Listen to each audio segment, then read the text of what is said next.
자, 다음은 제3절 소비자 행동과 마케팅에 대해서 말씀드리도록 하겠습니다.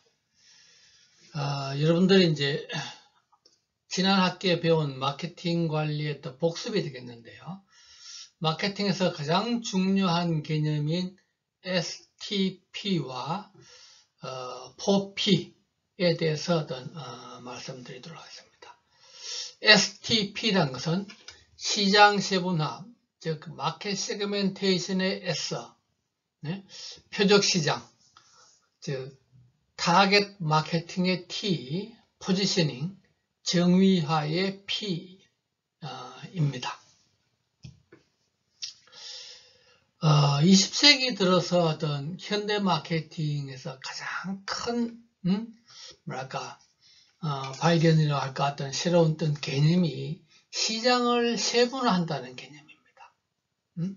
전체 시장을 그냥 접근하지 않고 세분화해서 더 작게 나누어서 접근한다는 겁니다. 그래서 시장 세분화라는 것은 전체 시장을 어떤 기준에 의해서 몇 개의 동질적인 집단으로 나누는 것이다. 자, 우리가 그러면은 신발 시장을 생각을 해봅시다. 신발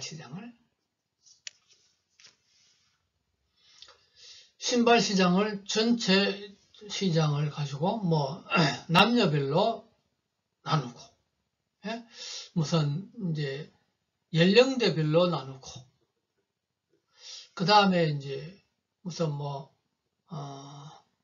신발의 어떤 재질에 따라서 가죽신, 구두, 운동화, 무슨 고무신, 슬리퍼 계통, 크게 나눈다고 가정합시다. 그 다음에 다시 운동화는 운동의 종류에 따라서 또 나누죠. 이렇게 시장을 어떤 기준에 따라서 세분화해서 접근을 하는 것을 시장 세분화라고 합니다. 그러면은 어떤 기업은 그 모든 세분 시장에 다 맞는 제품을 만들어서 낼 것이고, 어떤 기업은 그 중에 일부만, 우리는 구두만 만든다, 우리는 운동화만 만든다, 우리는 슬리퍼 종류만 만든다, 이렇게 표적 시장을 선정을 하는데, 즉 여러 개의 세분 시장 중에서 우리 기업이 적합한 몇 개의 시장에 모든 자원을 투입을 하는 것을 이야기를 합니다. 예를 들어서 우리나라에서 가전제품 시장 같으면은 삼성이나 LG는 모든 세분 시장에 참여를 하지만은, 만도 위니아는 에어컨하고 김치냉장고하고 몇 개의 세분 시장에만 제품을 만들어냅니다. 신일산업은 선풍기하고 좀 더 몇 가지 나오겠죠. 우리가 이런 것을 표적 시장의 선정이라고 합니다. 그래서 대기업의 경우에는 이제 여러 표적 시장에 참여를 하겠지만, 중소기업에 가면 갈수록 한두 개의 세분 시장에만 참여해서 표적 시장으로 선정을 합니다.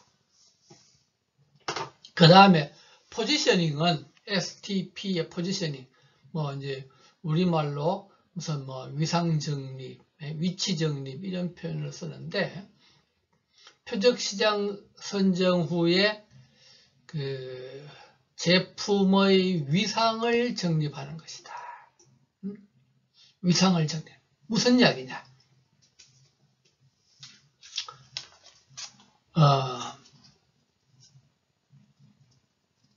우리가 이제 동일한 차라도요, 자동차에서 여러분들이 알고 있는 페라리, 포르쉐,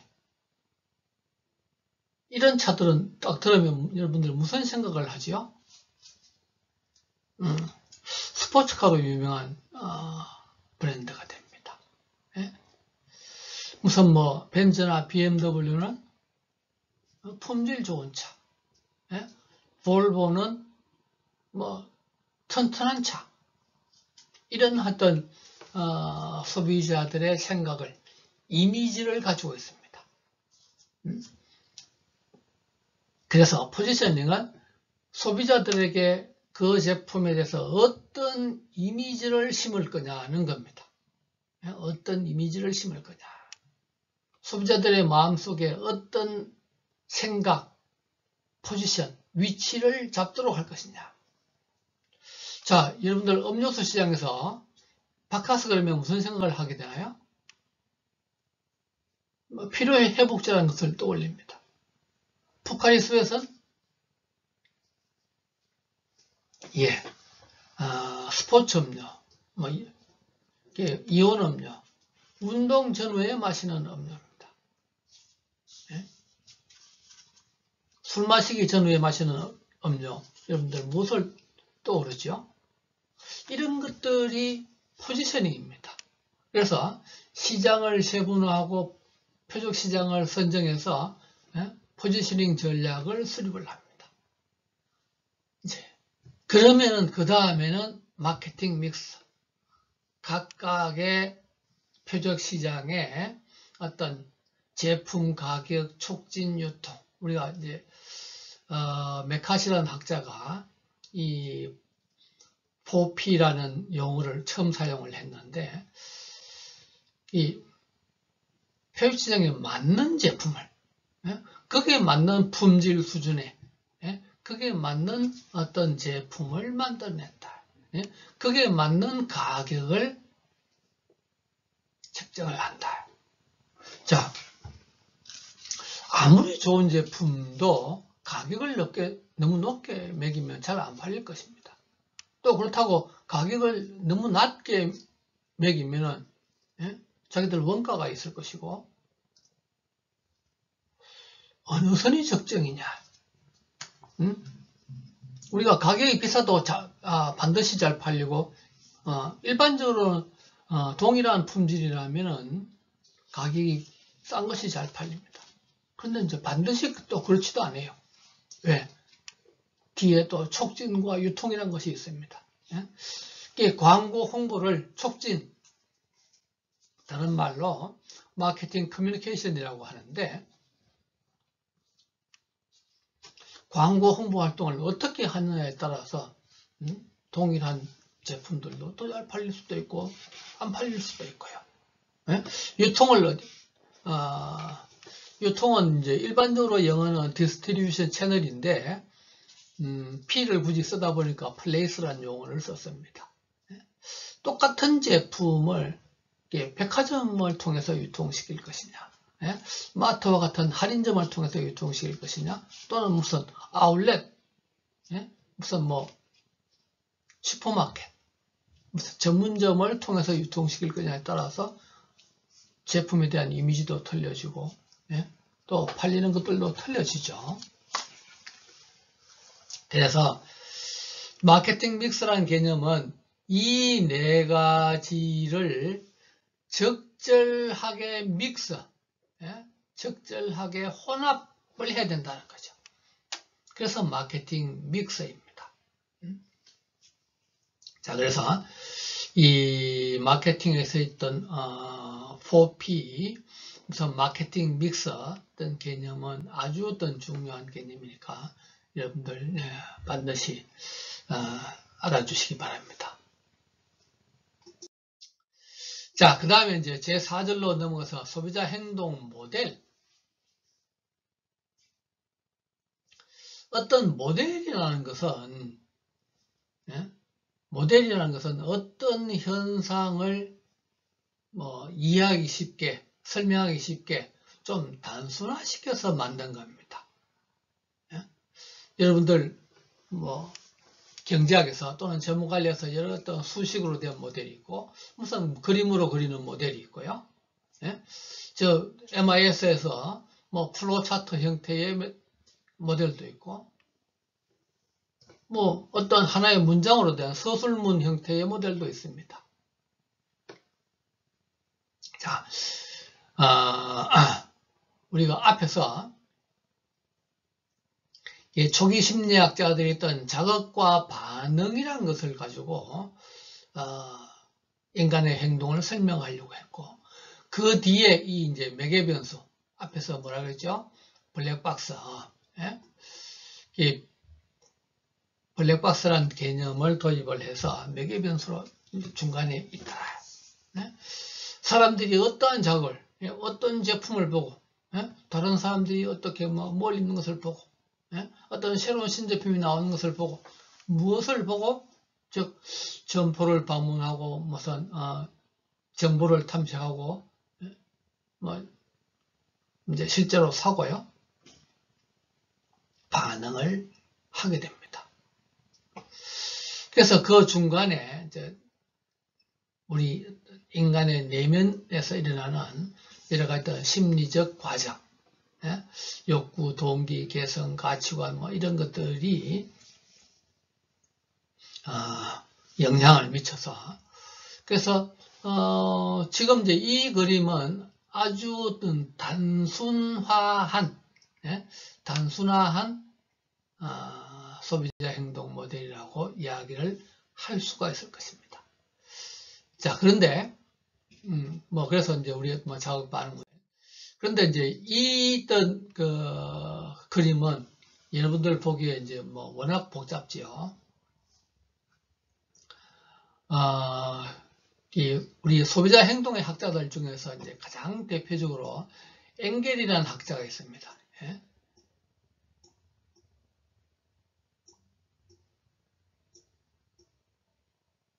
엥겔이라는 학자. 이 엥겔이라는 학자가 이제 책을 지으면서 이제 여러 번 개정판을 거듭을 했는데, 초기에는 이제 엥겔, 블랙웰, 콜라터 이렇게 이제 해서 EBK 모델, 또 이제 나중에는 엥겔, 블랙웰, 미니아다 해서 EBM 모델 이런 표현을 쓰는데요. 그래서 어쨌든 간 이제 이 엥겔이라는 학자가 이런 그림을 제시했습니다. 사실은 이제 우리가 이번 학기에 배울 모든 내용이 이 이제 하나였던 그림에 있는데, 전체 소비자들의 행동을 이렇게 그림을 그렸습니다. 이제 아주 복잡해 보이는데, 가운데 의사결정 과정이 있고, 왼쪽에 어떤 정보 처리 과정, 오른쪽에 영향 변수. 크게 이렇게 세 개로 볼 수 있죠. 그러면은 가운데 의사결정 과정부터 먼저 보면은, 의사결정 과정, 문제인식, 정보 탐색, 대안 평가, 구매 후 행동. 그 다음에 이제 마지막으로 만족, 불만족으로 나뉘는데, 이런 과정을 거쳐서 의사결정이 이루어진다. 그러면 이 의사결정에 영향을 미치는 것이 우선 어떤 자극이 우리한테 어떤 문제인식이라든지 정보인식에 영향을 미치는 이 정보 처리 과정이 됩니다. 그래서 이 정보 처리 과정은 지각 과정, 이제 뒤에 7장에서 배우게 되는 지각 과정, 노출, 주의, 무슨 이해, 수용, 파지란 말은 이제 좀 어려운 한자 말인데, 보유. 그래서 자극이 들어오면은 자극의 어떤 감각기관이 노출되어서 주의를 집중하고 지각이 이루어져서 그것을 수용, 받아들인다. 그 다음에 그것을 이제 보유해서 기억 속으로 하는 거죠. 저장이 됩니다. 그래서 이것이 이제 돌아서 문제인식이라든지 정보 탐색에 영향을 미칩니다. 그 다음에 이제 오른쪽으로 보면은 이런 영향 변수의 개인적인 특성이라든지 사회적 영향, 상황적 영향, 무슨 개인의 어떤 특성, 개인의 동기가 가치관은 물론이고 나이, 성별, 무슨 뭐 직업 이런 것들이 영향을 미칩니다. 그 다음에 사회적 영향, 문화, 뭐 중거 집단, 사회계층, 뭐 가족 이런 것들이 영향을 미치고요. 그 다음에 이제 상황적, 어떤 시간, 어떤 장소, 동일한 사람이 물건을 살 때도 혼자 살 때 하고 뭐 부모님하고 같이 살 때, 애인이랑 친구랑 같이 살 때 상황에 따라서 좀 다르죠. 아주 시간 여유가 많은 상황과 아주 긴급한 상황 다를 수가 있죠. 이런 상황적 영향이 이제 영향을 미친다. 이런 것들이 이제 이게 의사결정 과정에 영향을 미칩니다. 자, 그래서 처음 보기에는 아주 어떤 복잡한 그림이었는데 이렇게 이제 나누어서 뜯어보면은 뭐 여러분들도 충분히 이해를 할 수가 있을 것입니다. 자, 이 그림도 뭐 첫 번째 그림과 어떤 자극과 어떤 반응 모델과 큰 차이가 없는데, 그래서 어떤 크게 봐서 어떤 자극과 매개 변수, 반응 이렇게 어떤 볼 수가 있습니다. 그래서 이제 자극은 마케팅 자극과 기타 자극. 그래서 이제 뭐 중간에 매개 변수는 구매자의 어떤 특성, 의사결정 과정. 그 다음에 이제 최종 의사결정, 제품의 선택, 상표의 선택, 점포의 선택, 구매 시기와 수량 뭐 이런 것들을 결정을 한다는 거죠. 자, 이런 구매 의사결정에 영향을 미치는 요소들을 좀 뭐랄까 분류해서 보면은 크게 어떤 4가지로 생각을 해볼 수가 있다. 개인적인 요소, 심리적 요소, 사회적 요소, 문화적 요소. 그래서 사회적 요소는 뭐 인구 통계적 요소, 그래서 뭐 직업, 성별, 나이, 뭐 이런 것들이 되겠죠. 그 다음에 성격과 라이프 스타일, 심리적 요소, 동기, 태도, 학습, 지각 이런 심리적 요소. 그 다음에 사회적 요소, 사회계층, 중거 집단, 뭐 가족, 문화적 요소, 문화와 소문화. 자, 이것들이 이제 앞으로 우리가 3장 이후에서 우리가 어떤 배워야 될 내용들이 되겠습니다. 자, 그래서 3장 이후에 이제 2장은 이제 의사결정 과정이 되고요. 3장 이후에 이제 이러한 내용들을 하나씩 어떤 배워가는 시간을 가지도록 하겠습니다. 자, 이상 이제 뭐 내용은 마치고요. 또 먼저 인생 명언이랄까 이제 여러분들에게 이제 여러분들은 아직 이제 20대고요. 앞으로 이제 세상을 살아가는데 이런 좀 생각을 가지면 좋겠습니다. 세상 일에 늦었다고 생각하는 때라는 건 없다. 늦었다고 생각할 때가 가장 빠른 때다. 지금이라도 시작을 하면 안 늦었다는 거죠. 자, 여러분들은 혹시 어떤 친구는 뭐 예를 들어서 바로 대학을 진학을 했는데 나는 재수를 해서 삼수를 해서 좀 늦었다.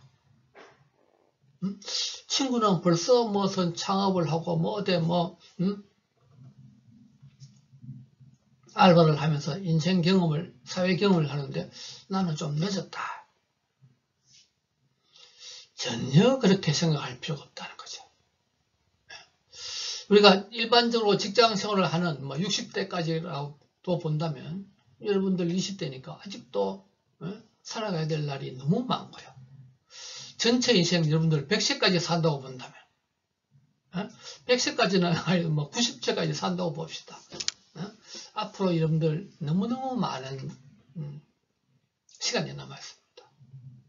여러분들이 지금이라도 어떤 뭐 새로운 대학에 아니면 대학원에 갈 수도 얼마든지 갈 수가 있고 좋은 대학원에 또는 뭐 어떤 시험 공부 공인회계사라든지 무슨 어떤 시험 공부 얼마든지 할 수가 있습니다. 여러분들 혹시 뭐 영어가 서툴다고 생각하나요? 지금부터 공부해도 얼마든지 이래서 토익 990점 만점을 얻을 수가 있습니다.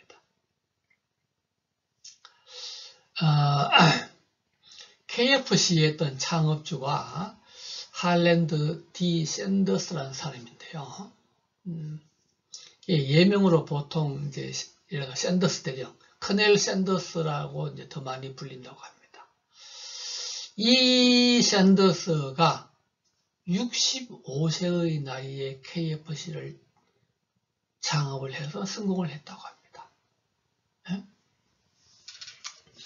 1890년생인 샌더스는 뭐 보험 외판도 하고요, 주유소도 하고 뭐 카페도 하고 모텔도 하고 여러 가지 수많은 직업을 했는데 전부 다 뭐 크게 성공을 못했다고 합니다. 그래서 오히려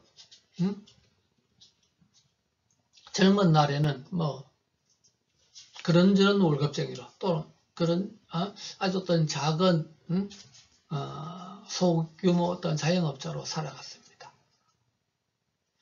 그러다가 이제 1955년도에 프라이드 치킨을 중심으로 프랜차이즈 카페를 냈는데 제 1호점이 유타주의 이제 미국 유타주의 솔트레이크 시티에서 1호점을 냈는데요.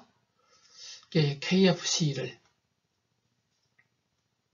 창업을 해서 이제 승승장구를 합니다. 그래서 1980년 90세로 사망할 때까지 48개국 6천여 점포로 확장을 했고